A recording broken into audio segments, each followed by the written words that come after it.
Easter निमित्त आज देशभरात विविध चर्चमध्ये विशेष प्रार्थना सभांचं आयोजन करण्यात आलं आहे। गुड फ्रायडेला प्रभू येशू ख्रिस्तांना क्रूसावर चढवण्यात आल्यानंतर रविवारी त्यांचं पुनरुत्थान झालं असं मानलं जातं। प्रभू येशू ख्रिस्तांच्या पुनरुत्थानाचं स्मरण म्हणून हा दिवस पाळला जातो।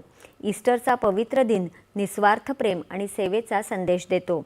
राष्ट्रपती द्रौपदी मुर्मू, उपराष्ट्रपती CP राधाकृष्णन आणि पंतप्रधान नरेंद्र मोदी यांनी ईस्टर निमित्त देशबांधवांना शुभेच्छा दिल्या आहेत।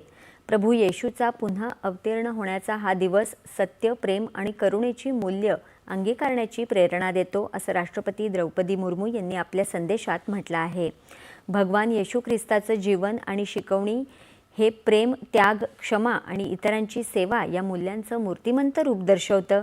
त्यांच्या या पवित्र बलिदानामुळे आमच्या आशा पुनरुज्जीवित होवोत, सत्याची कास धरण्यासाठी आणि मानवतेला आत्मसात करण्यासाठी आणि सर्वांच्या भल्यासाठी एकत्रित काम करण्यासाठी आम्हाला प्रेरित करो, अशी प्रार्थना उपराष्ट्रपती CP राधाकृष्णन यांनी केली आहे।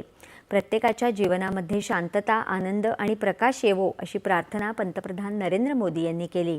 भगवान येशू ख्रिस्ताची शिकवण आपल्याला प्रेरणा देतो, त्यांनी असं आपल्या संदेशात म्हटलं आहे। महाराष्ट्राचे राज्यपाल जिष्णुदेव वर्मा यांनी ईस्टर निमित्त राज्यातील लोकांना शुभेच्छा दिल्या आहेत।